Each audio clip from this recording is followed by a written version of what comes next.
ఓం శాంతి. ఈరోజు Murali date 11 September 2025. బాబా చెప్తున్నారు, మధురమైన పిల్లలు, మీరు మొత్తం ప్రపంచమంతటికి సత్యమైన మిత్రులు. మీకు ఎవ్వరితోనూ శత్రుత్వం ఉండరాదు. ఈరోజు ప్రశ్న: మీరు ఆత్మిక మిలిటరీ వంటివారు. తండ్రి నుండి లభించిన ఏ ఆదేశాన్ని అమల్లో ఉంచాలి? జవాబు: మీరు సదా బ్యాడ్జ్ని ధరించి ఉండండి. ఎవరైనా ఇదేమిటి, మీరెవరు అని అడిగితే, మేము ఈ ప్రపంచంలోని కామాగ్నిని ఆర్పివేయు ఫైర్ బ్రిగేడ్, అంటే అగ్నిమాపక దళము అని చెప్పండి. ఈ సమయంలో ప్రపంచమంతటా కామాగ్ని వ్యాపించి ఉంది. దానిని ఆర్పివేసేందుకు మేము అందరికీ ఇప్పుడు పవిత్రం అవ్వండి, దైవీ గుణాలు ధారణ చేస్తే మీ నావ ఆవలి తీరానికి చేరుతుంది అనే సందేశాన్ని ఇస్తున్నామని చెప్పండి. ఓం శాంతి. మధురాతి మధురమైన ఆత్మీక పిల్లలు సహజ స్మృతిలో కూర్చుని ఉన్నారు. కొంతమందికి కష్టం అనిపిస్తుంది, చాలా తికమక పడతారు. మేము టైట్గా లేక కర్ర వలె చక్కగా కూర్చోవాలని అనుకుంటారు. తండ్రి అలాంటిదేమీ లేదని, ఎలాగైనా కూర్చోండి అని అంటున్నారు. కేవలం తండ్రిని స్మృతి చేయాలి. ఇందులో కష్టపడే మాట ఏదీ లేదు. హఠయోగులు అలా టైట్గా కూర్చుంటారు, కాలిపైన కాలు వేసుకుంటారు. ఇక్కడ తండ్రి సుఖంగా విశ్రాంతిగా కూర్చోండి అని అంటున్నారు. తండ్రిని 84 జన్మల చక్రాన్ని స్మృతి చేయండి. ఇది సహజమైన స్మృతి. లేస్తూ కూర్చుంటూ బుద్ధిలో ఉండాలి. తండ్రి పక్కన చిన్న పిల్లవాడు కూర్చున్నాడనుకోండి, అతని బుద్ధిలో అతని తల్లిదండ్రులే గుర్తుంటారు. మీరు కూడా పిల్లలే కదా. తండ్రిని స్మృతి చేయటం చాలా సులభం. మనము బాబా పిల్లలము. బాబా నుండే వారసత్వం తీసుకోవాలి. శరీర నిర్వహణ కొరకు భలే గృహస్థ వ్యవహారంలో ఉండండి. కేవలం బుద్ధి నుండి ఇతరుల స్మృతిని తీసేయండి. కొంతమంది హనుమంతుని, కొంతమంది మరొకరిని, కొంతమంది సాధువులు మొదలైన వారిని స్మృతి చేసేవారు. ఇప్పుడు ఆ స్మృతిని వదిలేయాలి. స్మృతి ఏమో అందరూ చేస్తారు కదా. పూజ చేసేందుకు పూజారి మందిరంలోకి వెళ్లాల్సి వస్తుంది. ఇందులో ఎక్కడికి వెళ్లాల్సిన అవసరమే లేదు. ఎవరు కలిసినా వారికి తండ్రి అయిన నన్నొక్కరినే స్మృతి చేయమని శివబాబా చెప్తున్నారు అని చెప్పండి. శివబాబా నిరాకారులు కనుక వారు తప్పకుండా సాకారంలోకి వచ్చి నన్నొక్కరినే స్మృతి చేయండి అని చెప్తున్నారు. నేను పతిత పావనుడును. ఇది రైట్ పదం కదా. బాబా అంటున్నారు, నన్ను స్మృతి చేయండి, మీరందరూ పతితులుగా ఉన్నారు. ఇది పతిత తమో ప్రధాన ప్రపంచం కదా. అందువలన బాబా చెప్తున్నారు, ఏ దేహదారిని స్మృతి చేయకండి. ఇది మంచి మాటే కదా. ఏ గురువులు మొదలైన వారిని మహిమ చేయరు. తండ్రి కేవలం ఒకే మాట చెప్తున్నారు, నన్ను స్మృతి చేస్తే మీ పాపాలు నశిస్తాయి. ఇది యోగ బలము లేక యోగాగ్ని. అనంతమైన తండ్రి సత్యమే చెప్తారు కదా. గీతా భగవానుడు నిరాకారుడు, కృష్ణుడు కాదు. భగవంతుడు చెప్తున్నారు, కేవలం నన్ను స్మృతి చేయండి, మరే ఉపాయమూ లేదు. పవిత్రంగా అయి వెళ్తే ఉన్నత పదవి పొందుతారు, లేకుంటే పదవి తగ్గిపోతుంది. మేము మీకు తండ్రి సందేశాన్ని ఇస్తున్నాము. నేను సందేశకుడును అని అర్థం చేయించుటకు ఏ కష్టమూ లేదు. మాతలు, అహిల్లు, కుబ్జులు కూడా ఉన్నత పదవిని పొందవచ్చు. ఇక్కడ ఉన్నవారైనా గృహస్థంలో ఉన్నవారైనా పొందవచ్చు. అంతేగాని ఇక్కడ ఉన్నవారు ఎక్కువగా స్మృతి చేయగలరని అనుకోకండి. బాబా అంటున్నారు, బయట ఉన్నవారు కూడా చాలా ఎక్కువగా స్మృతిలో ఉండవచ్చు, చాలా సేవ చేయగలరు. ఇచ్చటకు వచ్చి తండ్రి ద్వారా రిఫ్రెష్ అయిపోతారు. ఆంతరికంలో వారికి ఎంత సంతోషం ఉండాలి. ఈ చీచీ ప్రపంచంలో ఇక చాలా కొద్ది రోజులే మిగిలి ఉన్నాయి. తర్వాత కృష్ణపురంలోకి వెళ్తాము. కృష్ణ మందిరాన్ని కూడా సుఖధామము అని అంటారు. అందువలన పిల్లలకు అపారమైన సంతోషం ఉండాలి.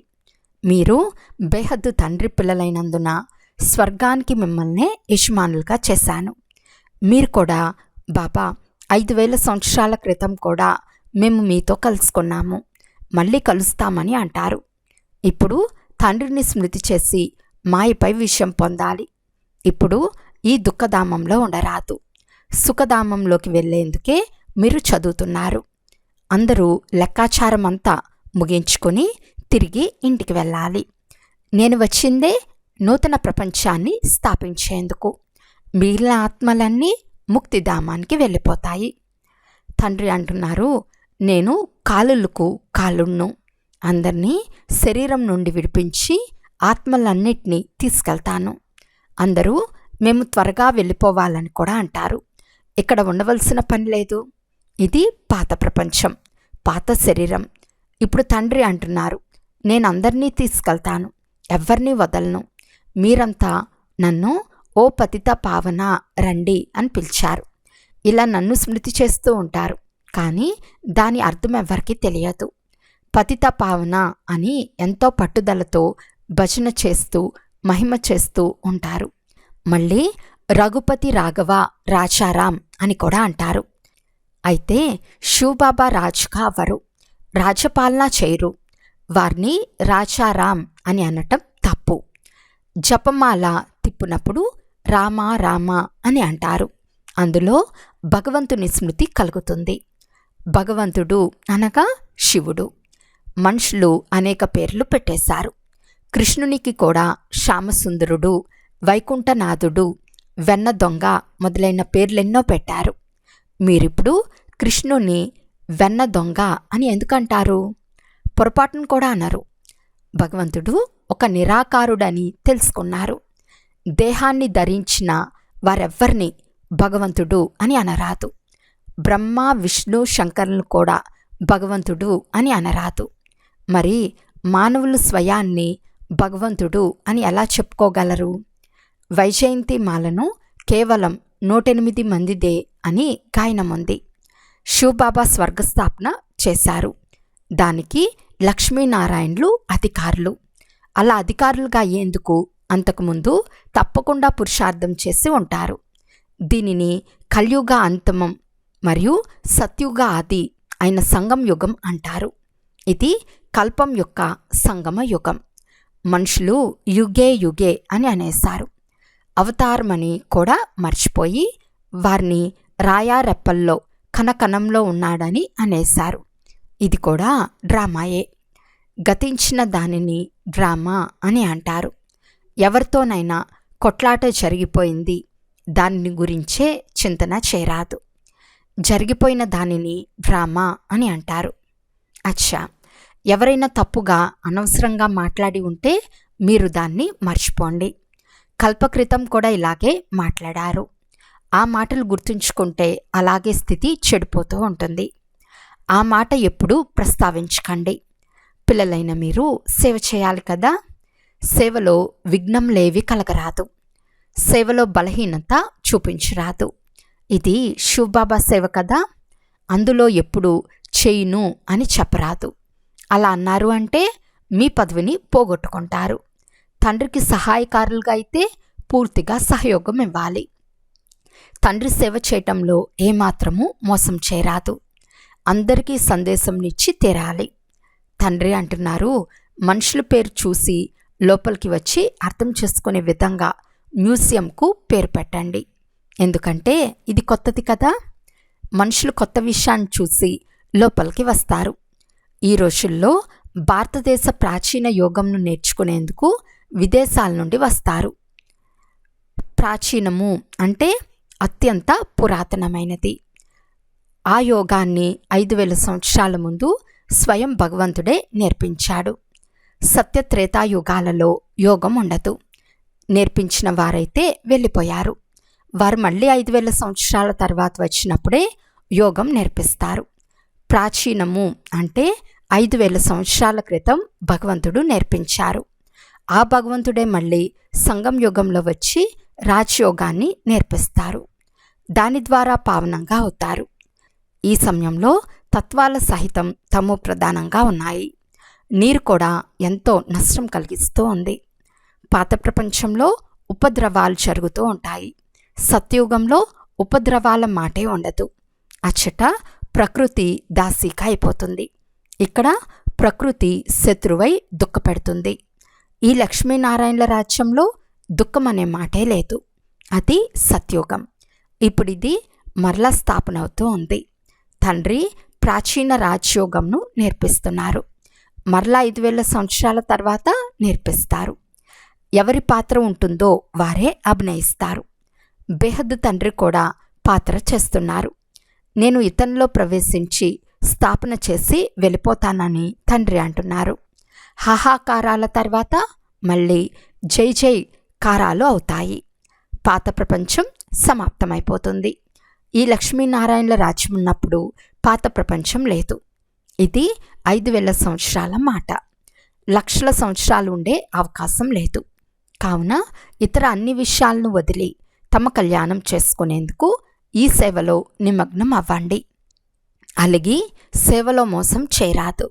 ఇది ఈశ్వర్య సేవ. మాయ ద్వారా అనేక తుఫాన్లు వస్తాయి, కానీ ఈశ్వర్య సేవలో మోసం చేయరాదు. సేవ చేసేందుకు తండ్రి ఆదేశాలిస్తూ ఉంటారు. బంధుమిత్రులు ఎవరికైనా అందరికీ సత్యమైన మిత్రులు మీరే. బ్రహ్మకుమార్ కుమారీలైన మీరు ప్రపంచమంతటికి మిత్రులు. ఎందుకంటే మీరు తండ్రికి సహాయకారులు. మిత్రులలో ఏ విధమైన శత్రుత్వం ఉండరాదు. ఏ విషయం వచ్చినా శివబాబాను స్మృతి చేయమని చెప్పండి. తండ్రి శ్రీమతంను అనుసరించాలి. లేకుంటే మీకు మీరే నష్టం కలిగించుకుంటారు. రైల్లో ప్రయాణం చేయనప్పుడు అందరూ ఫ్రీగా ఉంటారు. సేవ చేసేందుకు ఇది మంచి అవకాశం. బ్యాచ్ చాలా మంచి వస్తువు. ప్రతి ఒక్కరూ ధరించి ఉండాలి. మీరు ఎవరు అని ఎవరైనా అడిగినా మేము అగ్నిమాపక దళం వంటి వారమని చెప్పండి. అక్కడ అగ్నిని ఆర్పేందుకు అగ్నిమాపక దళం ఉన్నట్లు మేము కామ అగ్నిని ఆర్పేవారమని చెప్పండి. ఈ సమయంలో అందరూ కామాగ్నిలో కాలిపోతున్నారు. ఇప్పుడు తండ్రి అంటున్నారు, కామం మహాశత్రువు. దీనిపై విజయం సాధించండి. తండ్రిని స్మృతి చేయండి. పవిత్రులుగా అవ్వండి. దైవీ గుణాలు ధారణ చేస్తే మీ నావ ఆవలి తీరానికి చేరుకుంటుంది. ఈ బ్యాచ్ శ్రీమతానుసారం తయారు చేయబడింది. బ్యాచ్పై సేవ చేసే పిల్లలు చాలా కొద్ది మందే ఉన్నారు. బాబా మురళీలో ఎంతో అర్థం చేయిస్తూ ఉంటారు. ప్రతి బీకే వద్ద ఈ బ్యాచ్ ఉండాలి. ఎవరు లభించినా వారికి దీనిపై అర్థం చేయించాలి. వీరు మన తండ్రి, వీరిని స్మృతి చేయండి. మేము సాకార వ్యక్తిని మహిమ చేయము. సర్వుల సద్గతి దాత ఒక్క నిరాకార తండ్రి మాత్రమే. వారిని స్మృతి చేయాలి.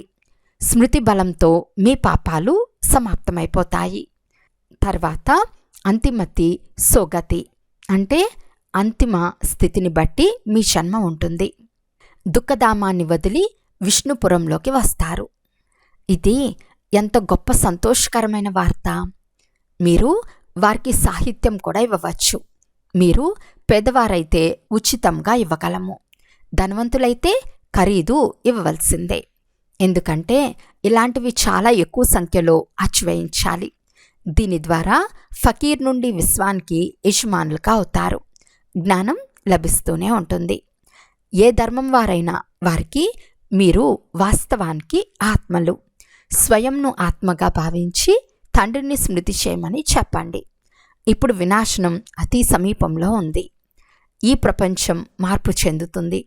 శివబాబాను స్మృతి చేస్తే విష్ణుపురంలోకి వచ్చేస్తారు. ఇది కోట్ల రూపాయలు విలువగలది. మీకు ఇస్తున్నాము. బ్యాచ్పై సర్వీస్ చేయాలని బాబా ఎంతగానో చెప్తున్నారు. కానీ బ్యాచ్ ధరించరు, సిగ్గుపడతారు. బ్రాహ్మణీలు పార్టీని తీసుకుని వచ్చినప్పుడు లేక వారు ఆఫీస్ మొదలైన చోట్లకు ఒంటరిగా వెళ్ళినప్పుడు ఈ బ్యాచ్ తప్పకుండా ధరించి ఉండాలి. దీనిపై ఎవరికి అర్థం చేయించినా వారు చాలా సంతోషిస్తారు. వారికి చెప్పండి, మేము ఒక్క తండ్రినే నమ్ముతాము. ఆ ఒక్కరే అందరికీ సుఖశాంతులను ఇచ్చేవారు. కనుక వారిని స్మృతి చేయండి. పతిత ఆత్మలు వారి వద్దకు వెళ్ళలేరు. ఇప్పుడు ఈ పాత ప్రపంచం పరివర్తన చెందుతూ ఉంది. ఈ విధంగా దారిలో సేవ చేస్తూ రావాలి. మీ పేరు ప్రసిద్ధి చెందుతుంది. బ్యాచ్ పెట్టుకోని వారు, సేవ చేయని వారు సిగ్గుపడతారేమోనని బాబా భావిస్తారు. బ్యాజ్, సీడీ చిత్రం, కల్పవృక్ష చిత్రం, త్రిమూర్తి చిత్రం మీ వెంట ఉండాలి. కూర్చుని ఒకరికొకరు తెలుపుకుంటూ ఉండండి. అది విని అందరూ వచ్చి చేరతారు. ఇది ఏమిటి అని అడుగుతారు. శివబాబా వీరి ద్వారా నూతన ప్రపంచాన్ని స్థాపన చేస్తున్నారు అని వారికి తెలపండి. ఇప్పుడు తండ్రి చెప్తున్నారు, నన్ను స్మృతి చేయండి, పవిత్రులవ్వండి. అపవిత్రులు వాపస్ వెళ్ళలేరు. ఈ విధంగా మధురమైన మాటలు వినిపిస్తే అందరూ సంతోషంగా వింటారు. కానీ ఇది ఎవరి బుద్ధిలోనూ నిలవదు. సెంటర్కు, క్లాస్కు వెళ్తున్నా బ్యాచ్ ధరించి వెళ్ళండి. మిలిటరీ వాళ్ళకు కూడా బ్యాచ్ ఉంటుంది. వారు ఎప్పుడైనా సిగ్గుపడతారా? మీరు కూడా ఆత్మిక మిలిటరీ కదా. తండ్రి ఆదేశంనిస్తున్నారు, అమల్లో ఎందుకు ఉంచరు? బ్యాచ్ ధరిస్తే మేము శివబాబా పిల్లలమని శివబాబా స్మృతి కూడా కలుగుతుంది. రోజు రోజుకు సేవా కేంద్రాలు తెరుస్తూ ఉంటారు. ఎవరో ఒకరు వస్తూనే ఉంటారు. ఫలానా చోట మీ శాఖ లేదు అని చెప్తారు. ఎవరైనా ఇల్లు మొదలైనవి ఏర్పాట్లు చేసి ఆహ్వానిస్తే మేము వచ్చి సేవ చేస్తాము అని చెప్పండి. పిల్లలు ధైర్యం చేస్తే తండ్రి సహాయం చేస్తారు. సెంటర్ తెరిచి సేవ చేయమని తండ్రి తన పిల్లలకే చెప్తారు. ఇవన్నీ శివబాబా దుకాణాలే కదా, పిల్లల ద్వారా నడిపిస్తున్నారు. అచ్చా, మధురమైన అపురూపమైన పిల్లలకు మాతాపిత బాప్తాతాల ప్రియ స్మృతులు మరియు గుడ్ మార్నింగ్. ఆత్మిక పిల్లలకు ఆత్మిక తండ్రి నమస్తే. ఆత్మిక తండ్రికి ఆత్మిక పిల్లల యొక్క ప్రియ స్మృతులు మరియు నమస్తే నమస్తే నమస్తే. ధారణ కొరకు ముఖ్య సారము. ఫస్ట్ పాయింట్, ఎప్పుడూ పరస్పరం అలిగి సేవలో మోసం చేయరాదు. విఘ్న రూపంగా అవరాదు. మీ బలహీనతలు కనపరచరాదు. తండ్రికి పూర్తి సహాయకారులు కావాలి. సెకండ్ పాయింట్, ఎప్పుడైనా ఎవరిలోనైనా జగడం ఆడి ఉంటే వాటిని గురించి ఆలోచించరాదు. ఎవరైనా హెచ్చు తగ్గులుగా మాట్లాడితే మీరు వాటిని మర్చిపోండి. కల్పకృతం కూడా ఇలాగే అన్నారు. ఆ మాటలు మళ్ళీ ఎవరికి చెప్పను కూడా చెప్పరాదు. ఈరోజు వరదానము. శాంతిదూతలుగా అయి అందరికీ శాంతి సందేశంని ఇచ్చే మాస్టర్ శాంతి శక్తి దాతా భవ. పిల్లలైన మీరు శాంతి సందేశకులు, శాంతి దూతలు.